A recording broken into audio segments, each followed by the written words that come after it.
This is a Niche Radio podcast. Subscribe to this podcast on iTunes or log into www.nicheradio.co.za. Hello and welcome to SuperDads, the show that focuses on my life and other dads to be and want to be and how to be out there and what it actually means to be a super dad and become a super dad. In my understanding with this show, the idea is a dad who wants to be there as a partner for his wife and be there for his kids, not just as a financial provider, but actually support team member. And the best way of demonstrating, from my opinion, is one that actually goes out of their way to create and protect the environment for their family. And we have a very special guest here today.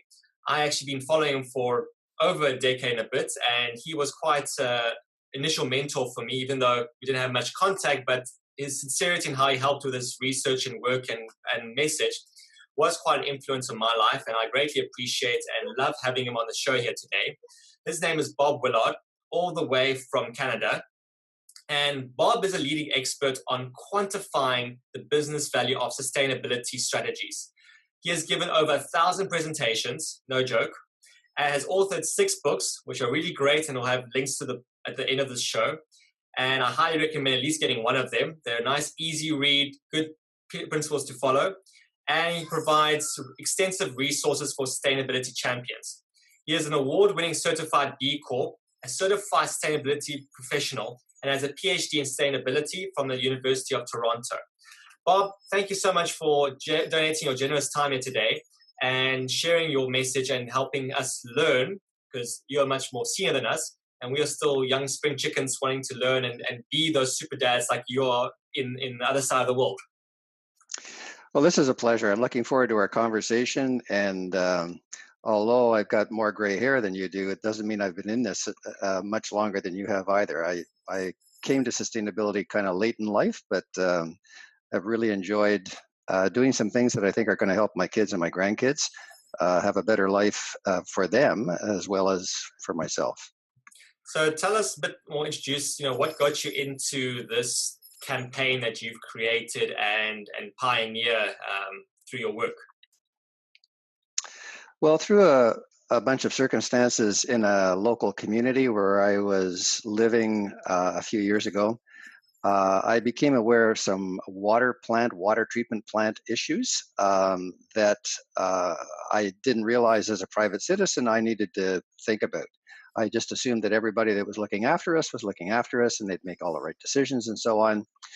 And the closer my wife and I looked at some of the things that were part of the water quality, including radioactive tritium from a nuclear plant that was just a little bit downstream from the water treatment plant, we became more and more concerned that the location of the plant was just not appropriate. So we spent 3 years trying to get them to move it. They didn't. They moved the intake pipe a little further away and downstream and deeper and so on. But it was a general wake-up call to me as a private citizen, as a father, as a husband, as a person, that my naive assumption that everybody was doing the right things to ensure that we were in good shape and good health and so on needed a little bit revisiting. So I was halfway through a master's program at the University of Toronto at that time. I finished it off with courses at the Faculty of Environmental Studies. Got kind of depressed about some of the things that are happening, not only in water, but climate and waste and all of those things. And I honestly had never thought about them. I was working in IBM, having a great time and really enjoying things. And I just hadn't thought about these things. And then I understood the severity of some of the issues that we're facing as a human civilization on this planet. And I thought, geez, we should do something about this. And from my humble perspective as a guy in business, I realized that business has enormous influence on the decision makers in government, on society, on their people, on their customers, and so on. They have a lot of resources and they have a lot of smarts. So it'd be great to engage them in some of these solutions. But business isn't allowed to do anything unless there's something in it for the company. to do these things, which led me to my master's thesis, which was, what's the justification, the business case for companies paying more attention to environmental and social impacts than they had up until then? So that's my claim to fame, the business case for sustainability. I took early retirement from IBM in 2000. I wrote the first book called The Sustainability Advantage, deliberately titled that way to help companies understand that they would have a competitive advantage if they were more responsible on their environmental and social impacts. And every book I've written, by the way, has been my last book. But I've written 6. But I have stopped writing books. I'm now much more focused on trying to get the tools that I've developed into the hands of people that can use them. Most of them are free and open source, so it's a fairly easy sell. But the sense of urgency that I feel is certainly not going away. That these issues, especially climate change, absolutely require more attention than they're getting, and hopefully some of the tools that I have produced will help sustainability champions, both in business and outside of business, help us to get our act together on these things. And in these years, as you've seen things evolving, so a key thing was one that you've, like most of us, we think, okay, the government or the state is going to protect us and do what's right, and unfortunately, in many cases, not the stance. And different countries have either have typically a reactive system, meaning that a complaint first needs to be lodged, and in the cases you experienced and I've experienced, even when lodging a complaint, it would not probably be administered or be steamrolled. And it takes private citizens to stand up and sort of rally the community to make a stand so that these changes can be implemented. And I referenced the example of the US Green Building Council, and how originally it was sort of a group of people, as was saying, this climate change issue and what's happening to the planet and our resources, and it's affecting us directly, seems to be off. Something's not making sense. It's not equating. And originally it was focused on environmental health, the NGO, and then it's moved into building health. But what they found was actually to revise and change everything into human health, because at the end of the day, even if the solar panels and wind turbines are here and the humans are dead or having diseases that are coming a lot faster, and we see this now in clinical medicine, where the way the environment, particularly from non-native EMFs, is affecting our body's ability to process and function with mitochondria, is that diseases that we normally would have, in our 60s, 70s, 80s, are being sort of accelerated in the exposure, that now they're happening, like if you're having a stroke or a heart attack or these kind of issues or other diseases happening in your 20s and 30s. And it's causing this very strong change now in grasp. And your model of the workbook that you created, it's been developing over a number of years, helps really fine tune to see how these different changes to the environmental part or more access and use of resources goes, and how that's going to, at the end of the day, link to the bottom line of the company. But it's important to actually keep the personnel in the company. So if you're spending resource and time in these personnel and they get sick or they're absent or they're getting absent-minded because the sustainable business model of the health environment puts the employees off, the business is going to tank. But tell me some examples of the stories of sort of the things you've seen and how they've evolved over time, and sort of the cases that you've experienced with. So let me just compare how I approach that to what you just said about how you approach that. So I am looking at everything through a justification, a business case for doing the right things. So sometimes in the talks that I give, I put people in a position where they are trying to convince a chief financial officer, whoever controls the purse strings in the company, that they should build a green building rather than a normal conventional building if they are in the situation where they need a new building, let's say a headquarters building. So your company intends to build a new headquarters building. You, as someone that cares about sustainability and so on, would really like them to build a green building. So how are you going to justify that to the chief financial officer and the CEO? What are the benefits of a green building that you will use in your case, in your argument, in your justification, to help them see that this is a good thing, not so much for the environment and society, but for the company? What's in it for them? Because they have to see that before they can approve it. So I usually turn people loose in the audience, and they come up with a whole bunch of ideas, and I record them all on the flip charts. And as you might expect, there are the usual suspects on that list. The benefits are saving money on energy costs, because green buildings normally are more energy efficient, on maintenance of the building, because green buildings are more durable and require less maintenance, on the water, but water doesn't cost that much in most jurisdictions, so not a big deal. Maybe on carbon, cost of carbon, if they're in a jurisdiction that there might be a price on carbon, and so on. So we go through all of those things, and they get most of them. And then I say, you understand that you're missing the most important one, the biggest benefit of a green building. And in fact, it adds up to more benefit than all of the other energy, water, material, and waste treatment and maintenance and all of those things. And usually somebody in the audience says something about employees' health, employees' productivity, employees' engagement, and so on. And that's the magic of a green building, that green buildings have an environment, a workplace that enables the employees to be more engaged and more productive. Now, the question is, why?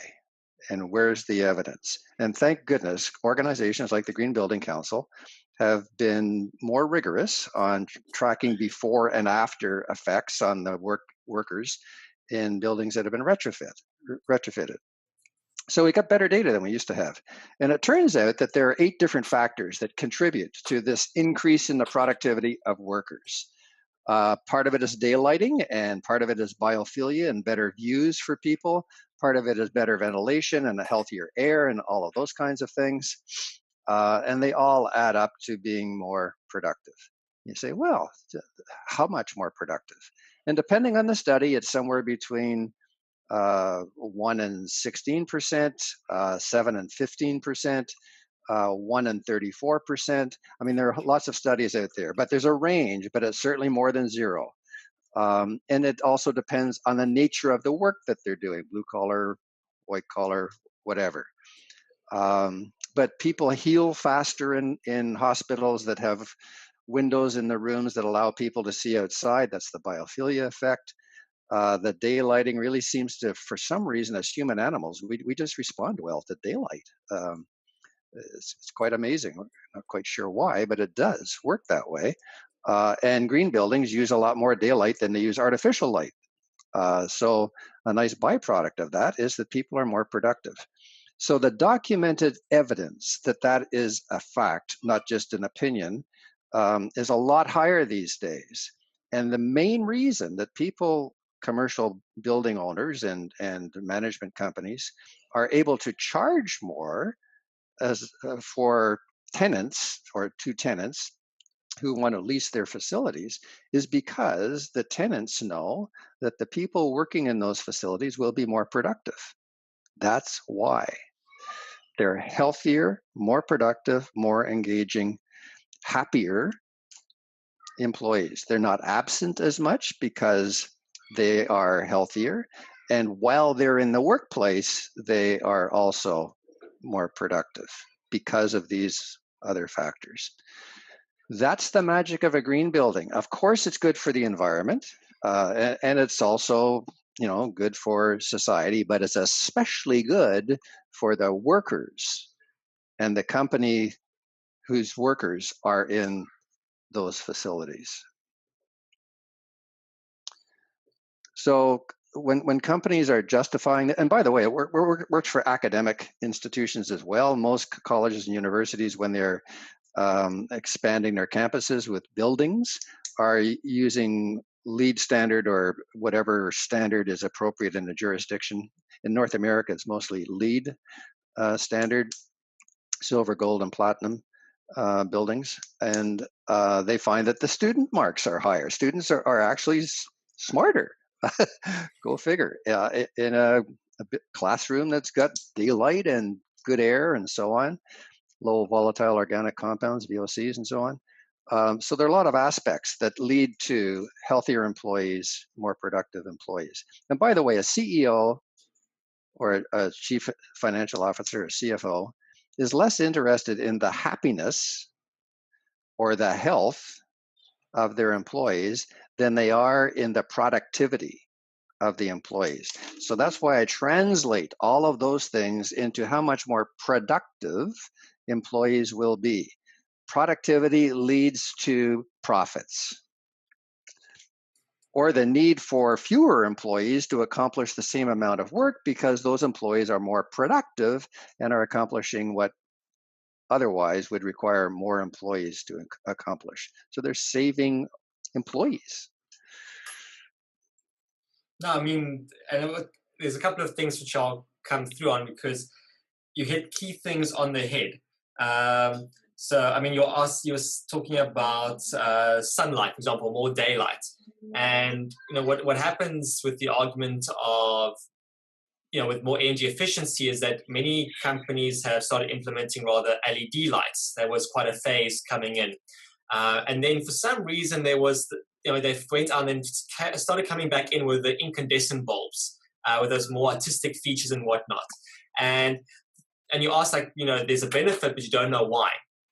And when we're using, when we use physics or biophysics, quantum biology to explain the biological process, we're able to use laws of physics to explain why there is this better effect, why there's a judgment. Because the thing is with LED light, unfortunately, the way it's designed, particularly with the blue LEDs that's done, the blue light, is that it lacks infrared and UV light spectrum within, like we would have from the sun. And that light is equivalent of midday, and it affects the circadian rhythm clock and the clock in the eye that goes through to the brain and the signaling time to the rest of the body.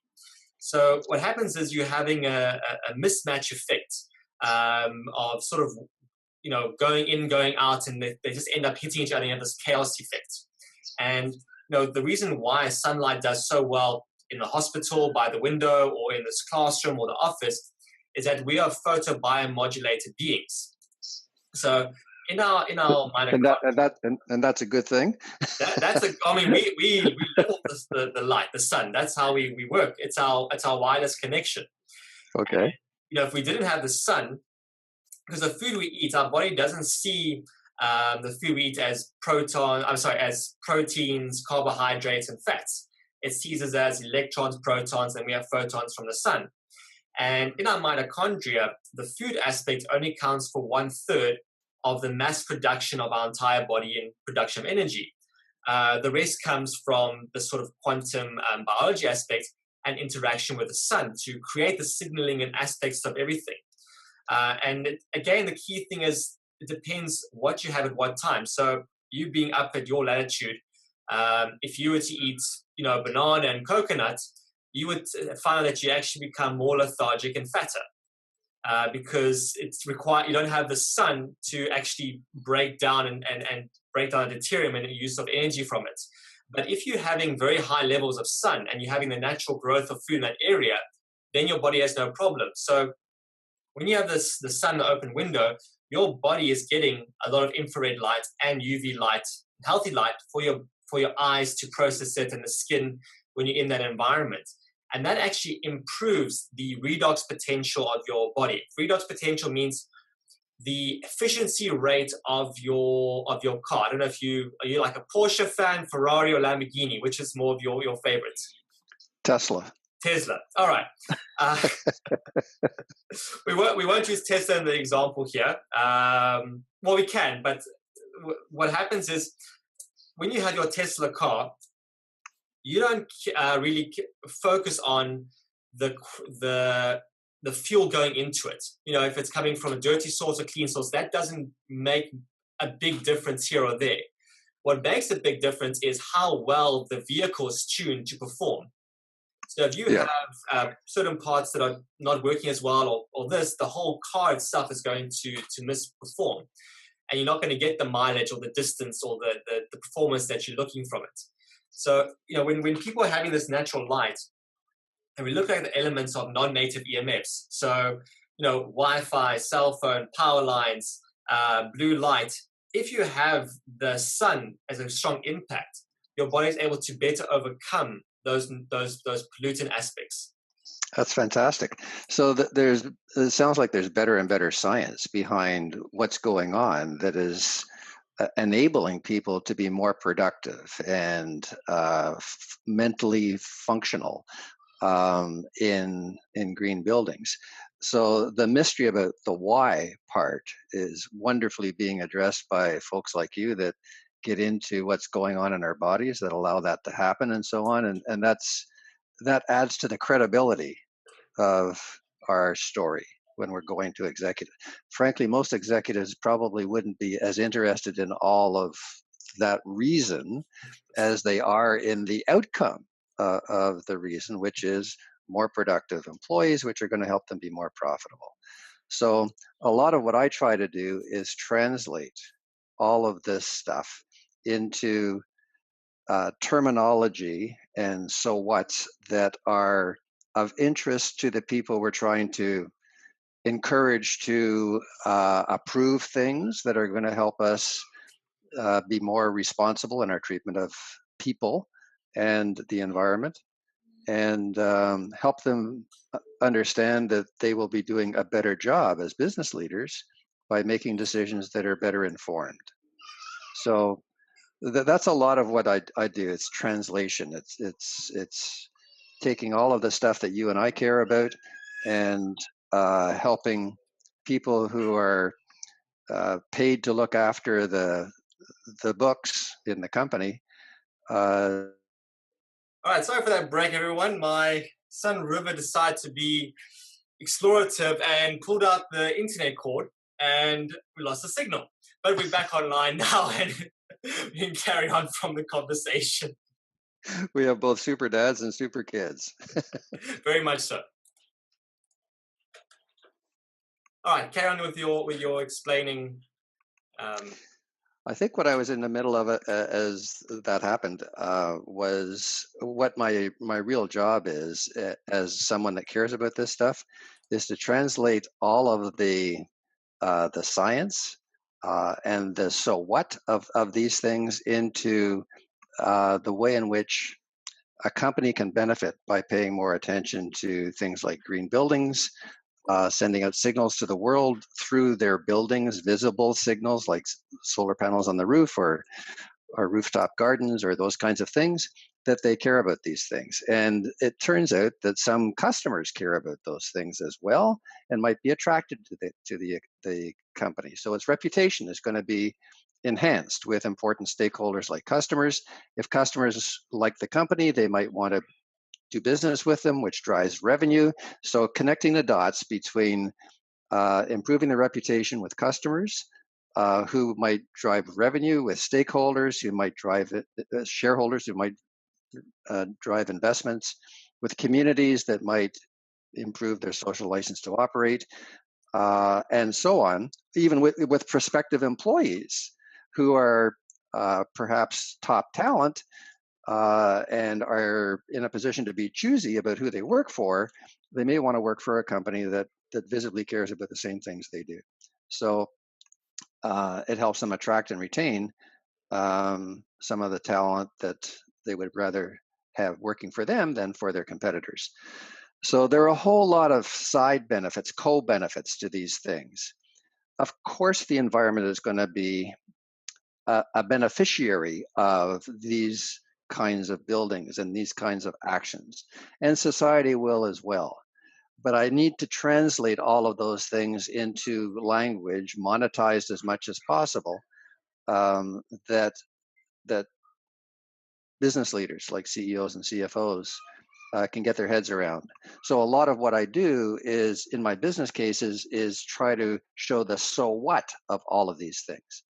So if one of the benefits from an HR point of view is that employees are healthier and they are happier and they are perhaps a little bit more engaged, then you translate that into not needing as many employees. They're more productive. If other things that they're doing with employees are allowing them to work from home, to telecommute, to work off-site, rather than physically having to be in the office, theoretically, they're going to be more productive as well. So again, translating the flex work environment into the so what from a financial perspective. So there are about 23 different benefits that companies can tap into by being smart about environmental and social initiatives. And all I have is a spreadsheet that gives some ideas as to what might be possible in each of those so that they can formulate a request for funding for projects in a more coherent, normal way for CFOs to make the decision. And a key thing is that workbook you've been developing over the years is fairly accurate in its deliverables. And it takes on the charting for, in 5 years' time, we're making these investments and changes now, and these advantages coming through in 5 years' time. And what I found in applying it with my own projects that I was busy designing for the government banks years ago was that, by using other feasibility tools combined with it and sort of incentive structure, tax structures, and different other financial instruments can actually accelerate the return on investment that much quicker and better. Yes, and the return on investment phrase is one that is very, very helpful when you're trying to engage a CFO. They want to know, he or she want to know, what is the return on investment? What's the ROI? What's the payback period? What's the net present value of these benefits over a period of time? What's the internal rate of return? If we treat this funding as an investment, an internal investment, what's the return we're going to get on that investment? So the internal rate of return, the IRR. And a lot of those terms, ROI, payback period, net present value, internal rate of return, are not familiar, comfortable terms for people who are into the sustainability arena. So what I try to do in the workbook is to prompt them for all of the other benefits that feed into those calculations, and then I do the calculations for them. So it's an Excel workbook. It's a workbook. My latest one actually is not a book. It's not a physical book. It's an Excel worksheet.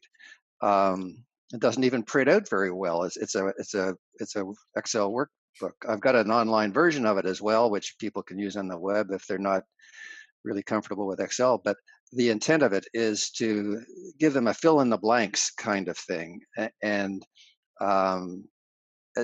as they come to an opportunity to fill in a blank associated with that blank or cell, are some comments that include what other companies have been able to realize on this particular line item to kind of inform their assumptions that they might want to make for their organization. So there's a ton of stuff which is in the pop-up comments that are in there too. So the intent is to take people who really care about this and equip them to have a more useful, effective conversation with CFOs, to help them, that is to say, the CFOs, the chief financial officers, see that this is really good for the company as well as good for the environment and society.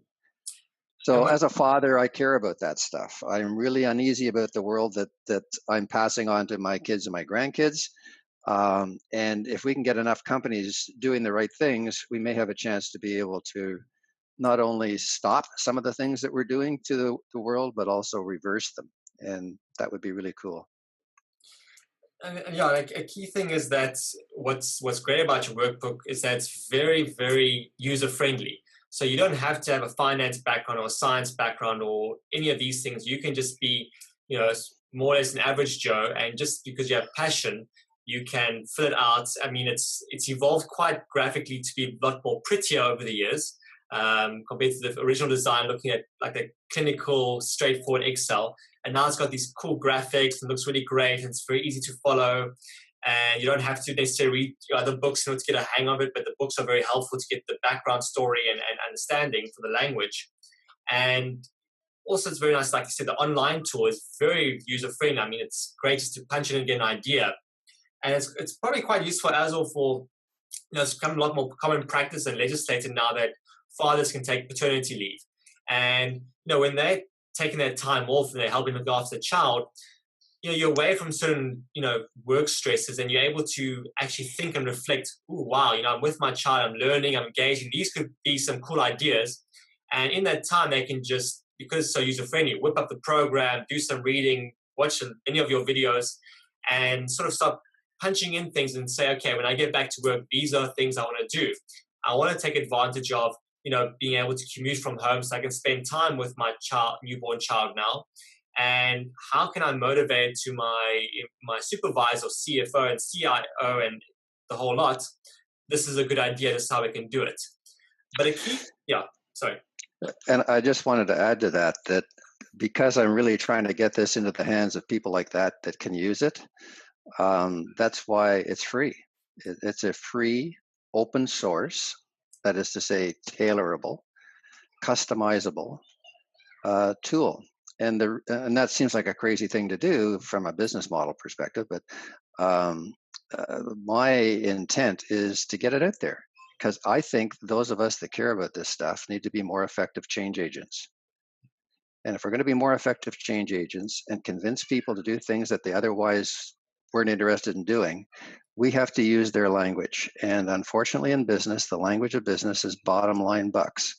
So we need to be able to translate all of our passion into relevant formats and totals that help these folks feel better about making the decision that probably their gut tells them they want to make anyway. But this just gives them the justification that they need so that they won't get fired for making a decision that others might think is a little strange. They can back up their decision with better data than they might otherwise have had. And by the way, all of this stuff is stuff that chief financial, there's a group called the CFO Leadership Network in the UK that wrote a great book or paper report called Capital Expenditure, or CapEx, which says that when a chief financial officer is making a decision on where they put their capital, where they invest their money, capital expenditures, they need to include some of the factors that you and I have talked about when they're making those decisions. So my latest incarnation of a workbook is in the format of a typical form, capital expenditure request form, CapEx form, and people just fill in the blanks to be able to populate that form with much more holistic, inclusive, robust, rigorous sets of benefits that the company will reap, and then translate all of that into return on investment, internal rate of return, and payback period. And a key thing with that, like you said, the book is open source and it's free. But the value that's in it is that it does require, if a person wants to go deep in the implementation, to have consultation from an expert like yourself. Because what often happens, with people only maybe listen to a soundbite or snippet of this kind of information, or they whole green movements. And they hear, okay, it's a good marketing pitch, I'm desperate, let me try throw something in there for marketing or appeasing the social credit score. And then they would implement something that seems on paper like it's a great idea, but in practice it actually has these downturn effects. So they might ignore all the other aspects that you advise are critical, and they say, right, I'm just going to implement solar panels on top of the roof of the building. And the nice thing with solar panels, yes, it's decentralized, it's going to offset the cost. But what happens is that when you connect inverters to them, and you don't actually create a DC grid within the building, you then develop a thing called voltage transients or spurious emissions on the line. And those have a very direct and powerful impact on the health effects of the occupants within the building. A very good study was done by actually in your neck of the woods, Hydro called Beck, one of your biggest power companies. So they actually looked at they hired and they built special instruments to measure these voltage transients. And they checked on, okay, what was the impact of these voltage transients on their workers? And they found that the risk rate of getting diseases, like in this case, more so lung cancer, was 15 times greater as a result of the voltage transients. Because of DC rather than AC? No. The process where it's converted from DC to AC. So what happens? Oh, from the converter. Yes, from the inverter, yes. So that creates these voltage transients. If you just have what's happening in the grid now because of green power, more of the grids are switching to a DC grid because it's much cheaper, more security, and better.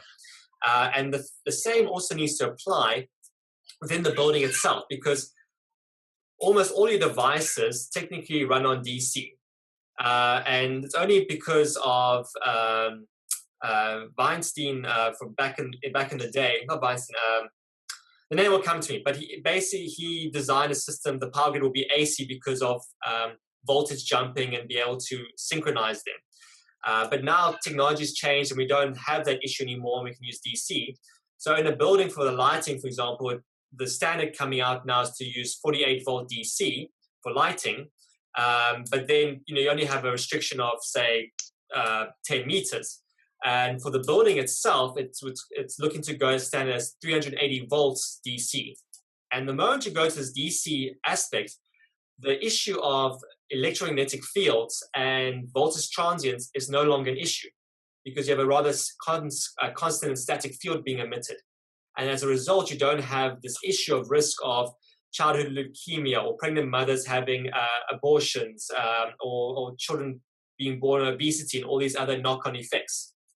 So when it comes to sort of the CEO, this is what I found when I gave a presentation recently at the city. And they mentioned in the municipality, Cape Town's meant to be sort of one of the greenest cities in South Africa, leading the way on being more eco-green from a marketing perspective. And again, it's a thing of just throwing things onto wherever it can as a visual piece, but not understanding its extra impact. So we'll say, okay, we're going to do more paperless environments, less printing, or put solar, or try to do some wind, etc. But what they're finding now is that there's such a high rate of obesity, and more particularly diabetes, to the point where diabetes now in South Africa is the second leading cause of death. And it's also, according to the municipality, it can be classified as a disability if you register for it. And what we look at the literature, and like you said, we use physics to explain biology, is that non-native EMFs are the leading non-linear contributor to obesity and diabetes, along with other diseases. So no kidding. And those things may come from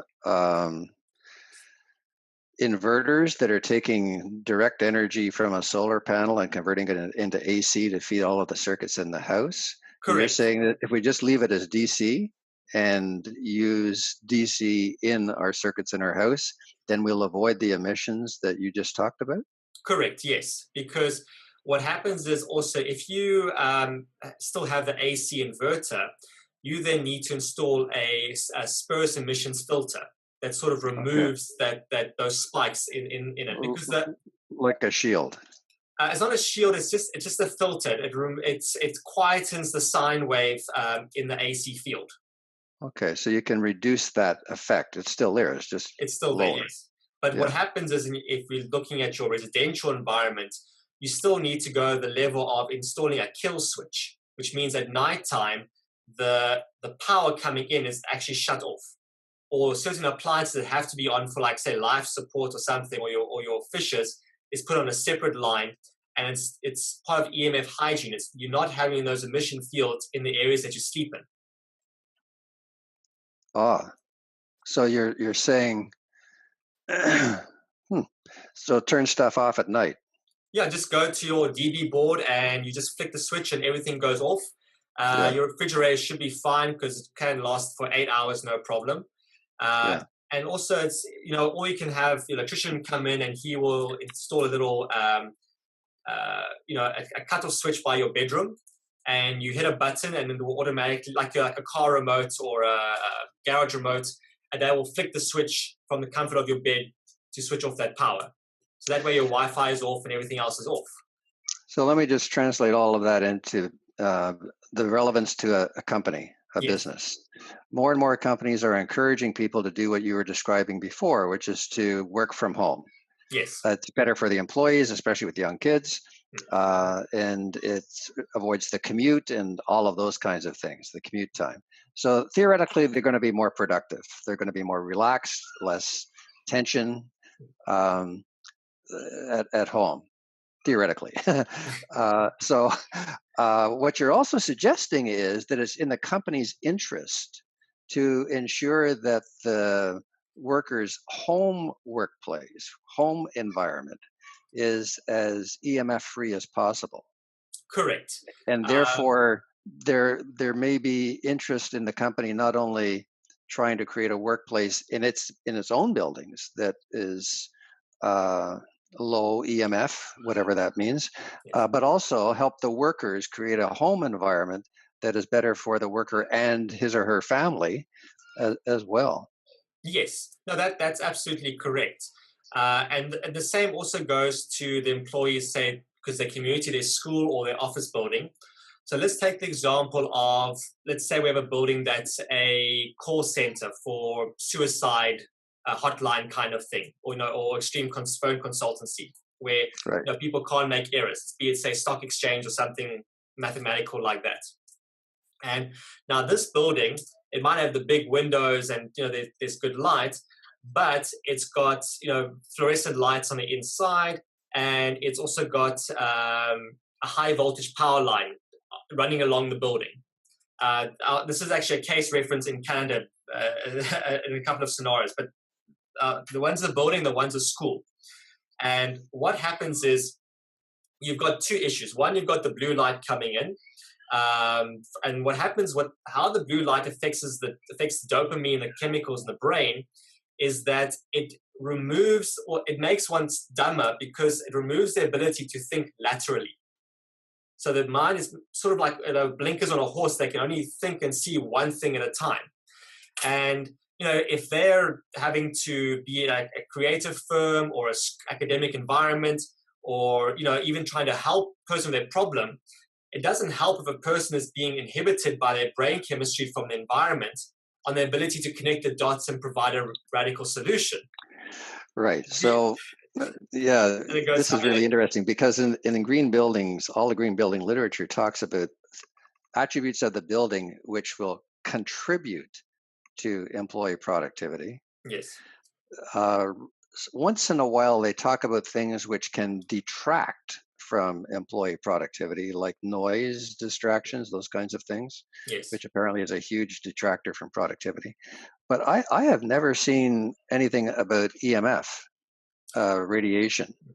Yeah, with EMF, it's more difficult. I mean, the literature goes back to the 40s, and Russia has a very different implementation policy in China to what's done in the US, and other countries as well. That's why you see a disparity in it. But with the non-native EMFs, it's more challenging because literature tends to discriminate. They want to have low magnetic fields. They want to have high magnetic fields. They want to have microwave. They want to have blue light and all these different acronyms. And it's very difficult to sort of, it's easy to get lost in them. And it takes, and that's why the physics and the science, on the papers published on has been done out for years already. And only now is it slowly starting to come into allopathic medicine through a thing called mitochondrial medicine. And the problem is with medicine is that folks more on biochemistry and looking at averages and slanting things. But we know in an office environment, when you're evaluating employee productivity or business productivity, we don't look at the business as a whole or an average, because then we're not going to identify where the problems are, the successes are. We actually look at each individual case or person and go to a more refined level. And in the science, we call it the quantum level. And in those, we see, okay, these are the failures or the successes. And then we use those to model the rest of the program to change the averages. Because averages, can easily be weighed out over time, and it doesn't really help us much. So It's a really awkward subject, though, for a lot of people whose lives are totally dependent on technology, and businesses that are totally dependent on technology, which in many cases are the source of the kinds of things that you're talking about. So the inclination for people with deep pockets to fund the kinds of research that you're talking about and communicate the results and implications of all of that are pretty low. I mean, you see these huge corridors of very high voltage hydro power going through neighborhoods, and they used to be a long way away from buildings, and now the backyards are getting closer and closer and closer to that green space underneath the hydro wires. yes. And we see cell phone towers going up all over the place, and we look consciously for coffee shops that have Wi-Fi so we can be productive while we're between meetings and so on. So we're in a real EMF soup for just about all of our lives, and more so, especially kids that are growing up, with their phones and stuff. So the implications of this being a problem are as challenging as it is to try to get people to stop smoking when you see it all over the place, right? Or stop drinking when they're driving. And there are social norms. Currency and cultural practices. This is a tough problem. So from a business perspective, it behooves us to protect employees so that they maintain their mental functions and health, and we can benefit from their ideas and their presence. But goodness me, this is a really awkward subject these days because the implications are really, really high. But again, it becomes a language game and a marketing and a sales thing and a consultation with the data. So, even with all these things, you don't have to say stop it. We just say we can mitigate them to, offset a lot of the issues. Yes. So if the blue light's a problem with the computer screens and that, one can, install software, change it, and one can install a filter on it and also on the mobile device. So that already is something that's easy and cost effective in the norm. It's not going to change the performance of employees to have to go that extra mile of changing something. The same thing with the corridors and like you mentioned with the green belt. Again, it becomes an engineering practice. There was a study done in California, I think in 2000 something, where they showed it's actually cheaper when you take into account devaluation of land and health and that to put the cables underground.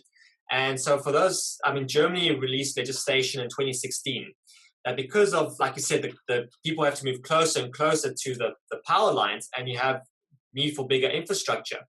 Legislation says that you have to implement different systems. So that's why DC is coming in. That's why you're putting the cables underground. And even how you put the cables together and they configure, that's going to cancel out the magnetic field from them considerably, and then it allows them people to move closer to them. So in the case, with the building, this is a great reuse for pipelines. That's a big issue in Canada. Where rather than putting oil and tar sands crap through the pipeline, maybe we'll just put electrical cables through the pipeline. No, that will probably most likely be the case. Right. But these kind of practices are found. When mentioning the whole thing of EMF radiation or light in a meeting, people just switch off, and that's also because their brain chemistry is switching as you find keywords. And I found that the moment you mention the word obesity or diabetes, and that's saying, look, there's a very effective way to change it because we're taught to believe 100% that everything comes down to diet and exercise. And what physics proves, and even Einstein's equations shows us, is that it's the complete opposite. So when people hear that, they're going to the gym every day and they're watching their diet and doing calorie counting and all these things, and they're still getting fat or they're still having this tummy. No offense, you have small on yourself, but by just making these small changes or these hacks to the environment, you don't actually have to run to the gym your body will actually drop the weight and build more muscle at the same time. And then their ears go, Amazing. wow, that's cool. Yeah. I think that point is so appropriate to make. It's how we describe this stuff. Talking about climate change is a different conversation than talking about severe weather events. Severe weather events, people get that. Really, really hot, really, really cold, really, really windy, floods, droughts, all of that kind of stuff. Climate change, a little tougher. So how you approach these things in a conversation with people who already have a lot of baggage in their lexicon around these terms is really, really important to the success of the conversation, and whether we can engage people in doing something that was good for them and good for others as well. Yeah. So let's do a practical example of something that you could maybe model in the future. There's a thing called cold thermogenesis. It's sort of a cold adaptive training where your body's exposed to cold, and this works to your heteroplasmy rate and haplotype for your genetic DNA.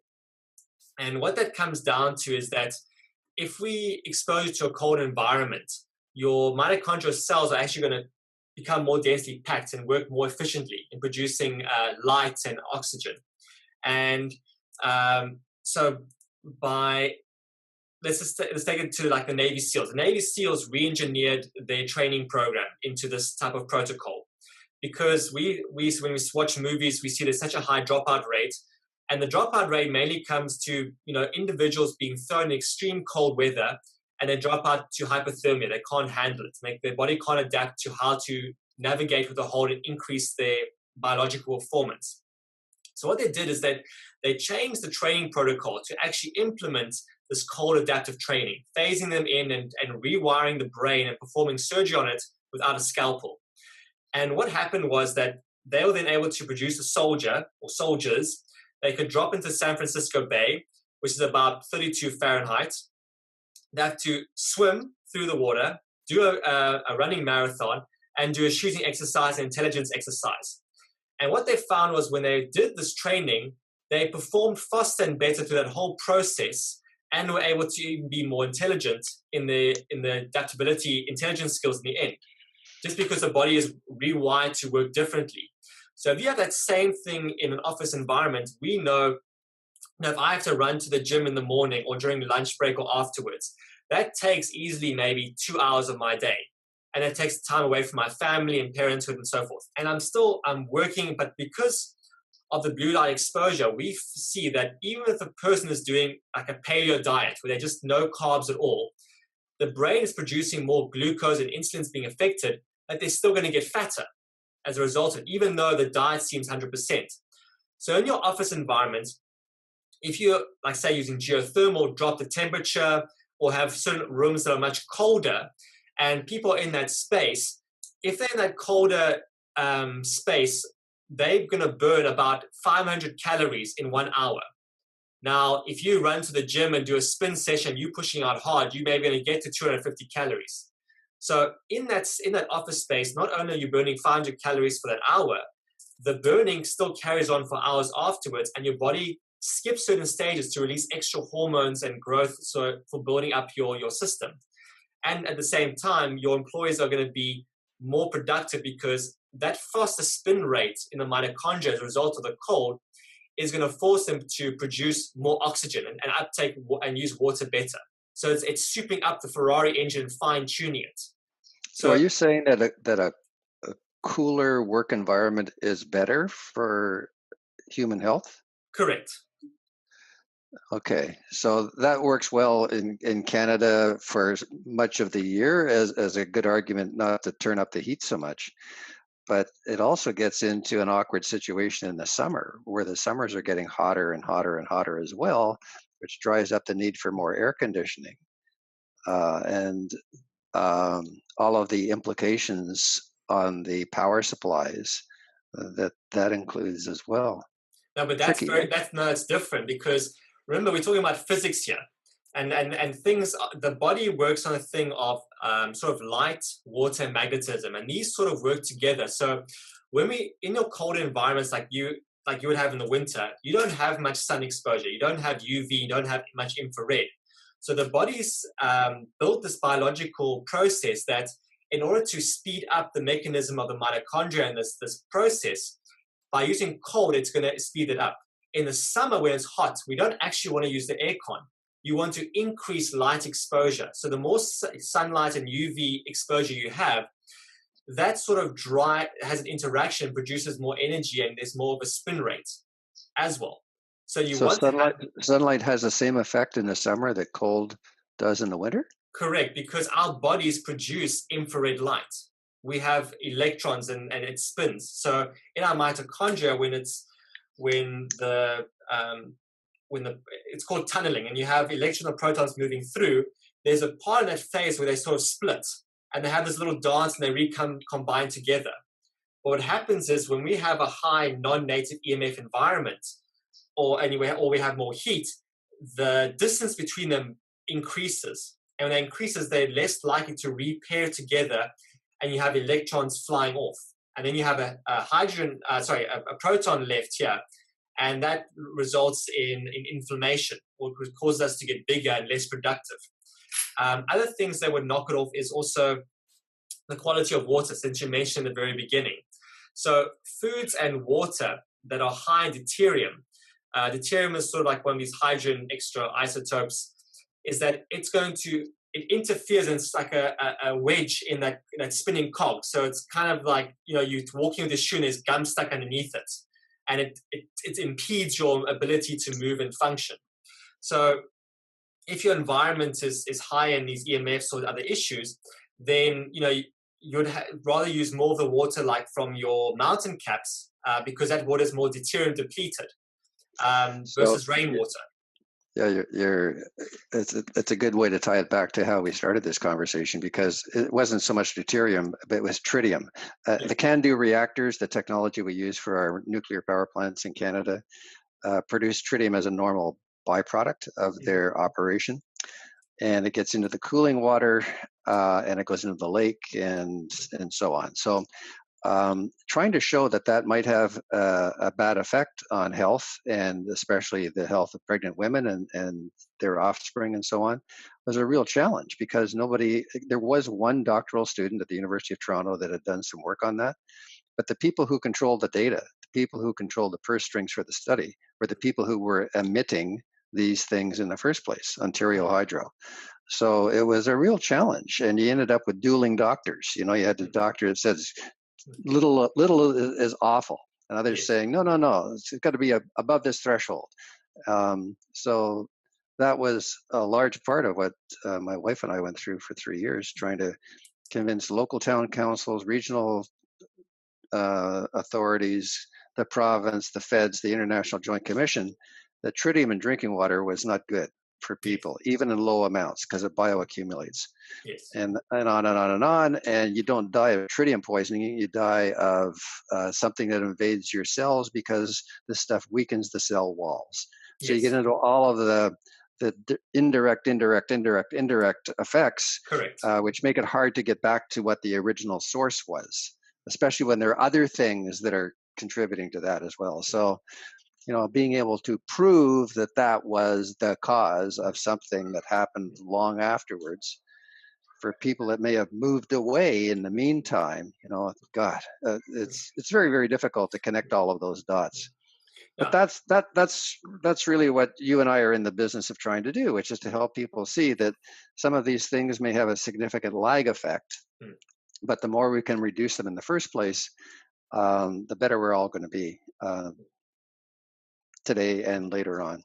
No, and absolutely. I mean, the thing is, now with, like I said, the work we do is with the science and the maths and the linkages, we're able to better correlate the non-linear effect that occurs.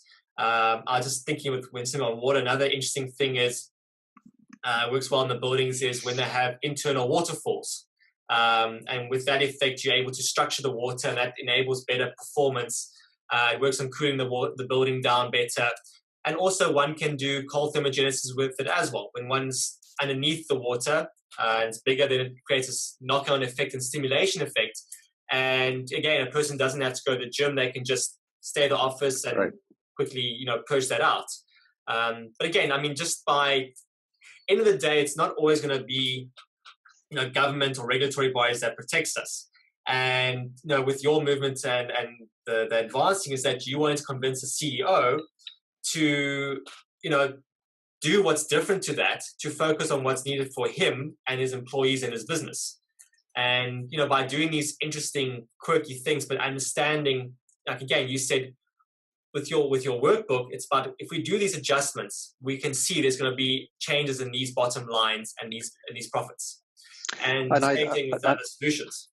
And to be fair to the business people, because I was one for 34 years, most business people are pretty good people. They don't get up in the morning trying to figure out smarter ways to destroy the world. So the challenge that we have is how to help them rationalize or justify doing things which their gut probably says as a parent and a grandparent are good to do anyway. But in the business game, the rules say that you have to be able to translate whatever those benefits are into how they're going to help the company. So that's what we're trying to help them do to make their decisions easier than they might otherwise be. And a lot of what I'm doing now is trying to use different channels to be able to get to the CPA profession, the accountants out there, so that they are better informed about all of this and how to do that translation with the organizations that they are a part of or working with, and engineers and business schools and colleges and the WWF and so on. All of these organizations are trying to inform people about things in a way that helps them change their behaviors and see that that's a good thing, not only for the cause, but also for them. And it's also quite an impact with the changing environment because, from when you were in this, in IBM, for example, and when I was in the tech and then now the new generation coming in, recently the World Health Organization released the latest ICD-11 codes, and where it was officially categorized now that gaming is an addiction issue. And again, we understand that's, predominantly with the blue light and with how it creates this opiate addiction in the brain. So what's happening, like I said, all these kids now whatnot are faced with holding these devices the whole time. And the problem with addiction is that, a person isn't properly aware of if something's harming them. And if it's harming others, they don't really care. So you have this skilled workforce that is coming in to replace or assist the CEO. And, these guys are being over-addicted or having trouble connecting.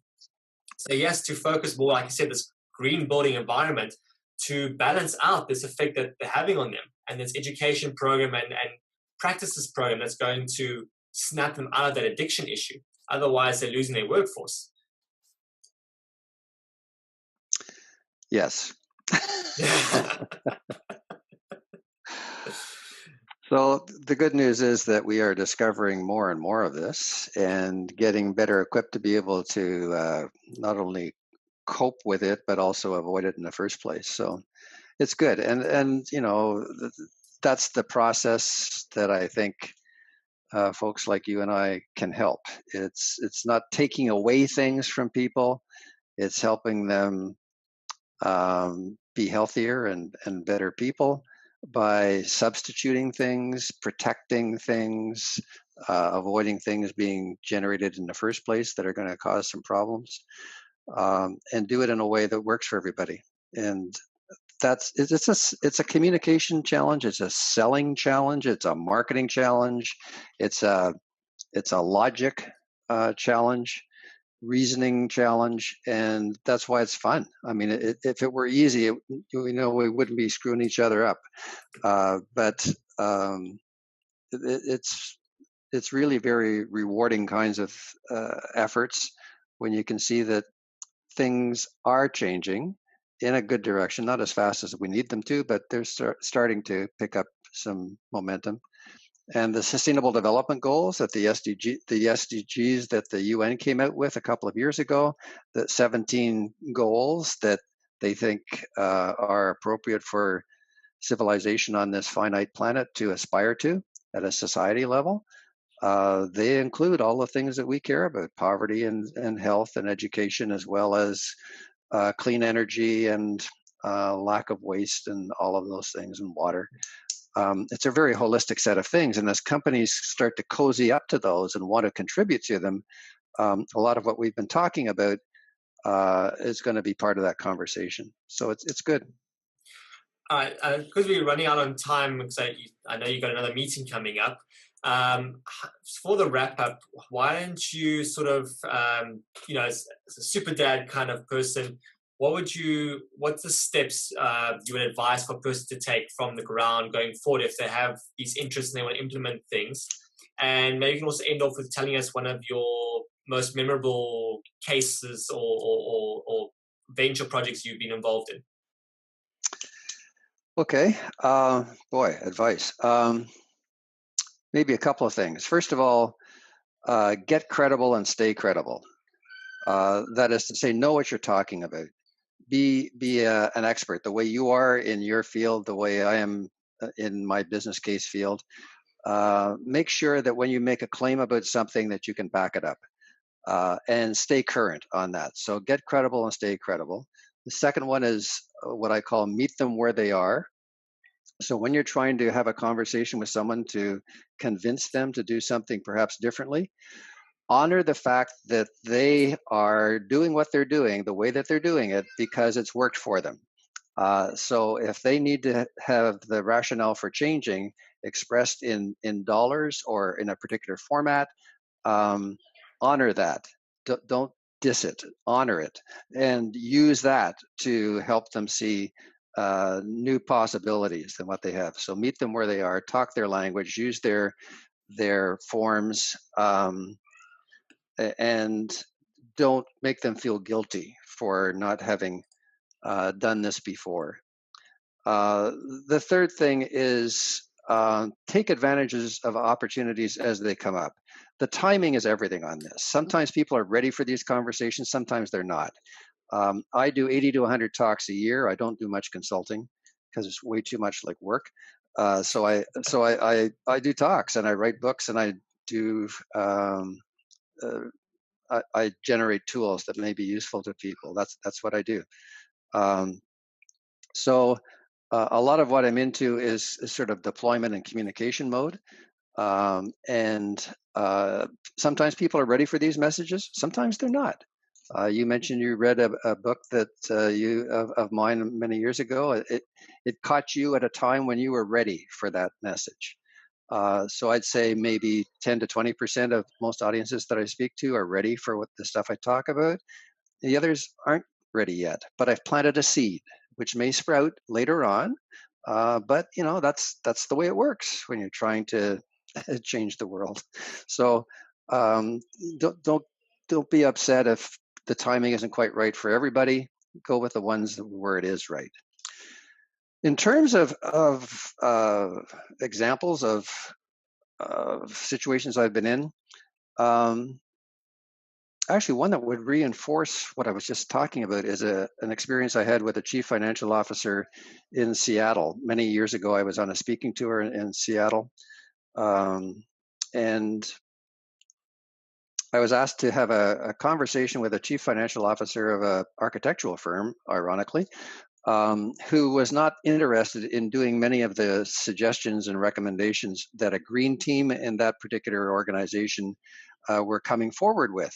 And the green team wanted me to have a conversation with this guy and help him see the light on this. So I thought, okay, sure.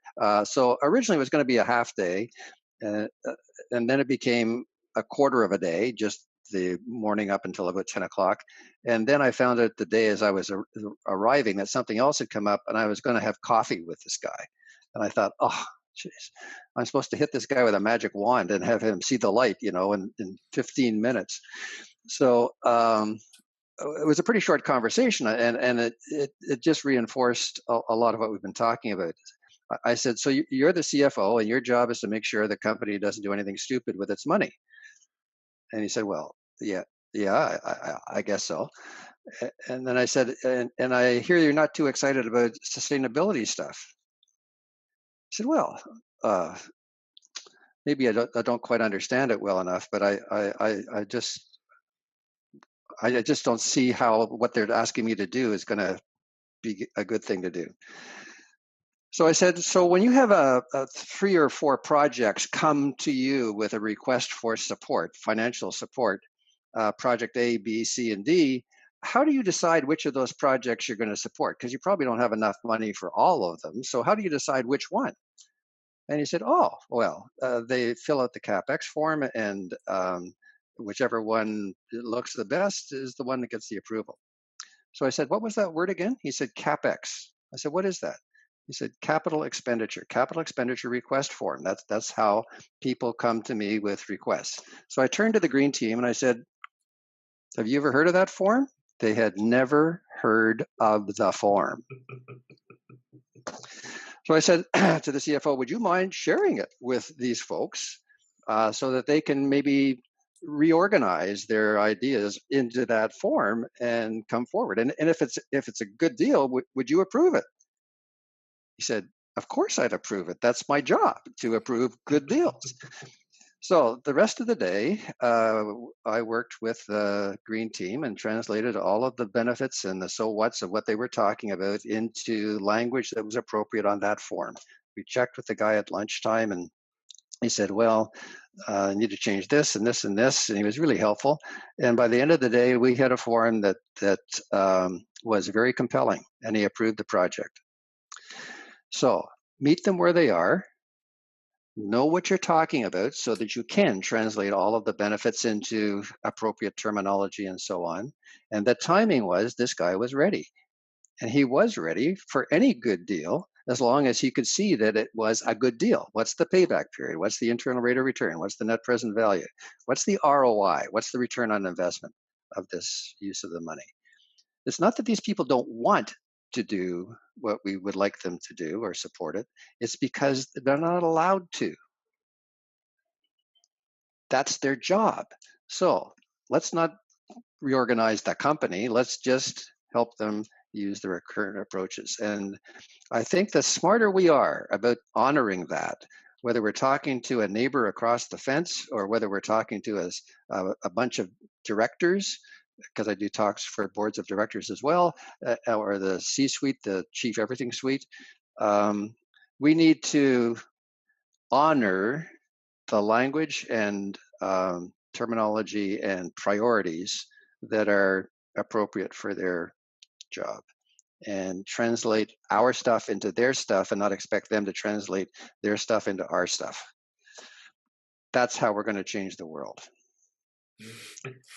Well, Bob, thank you so much. I mean, you definitely planted some seeds for me. I hope some of the stuff I gave you planted some seeds for you. And, you know, with it growing, I hope to have you on the show again in the future and seeing how those seeds have evolved and vice versa. I look forward to it, and keep up the good work. You know, the kind of work you're doing is at one level extremely technical, but at another level very, very practical, and at a third level absolutely necessary. So it's really good stuff, and I applaud what you're doing on it. Oh, thank you so much, and you know, once again, best of love to your family and your grandkids, and thank you so much for being a super dad on the show. Thanks for the opportunity. Take care. For more, visit www.nicheradio.co.za.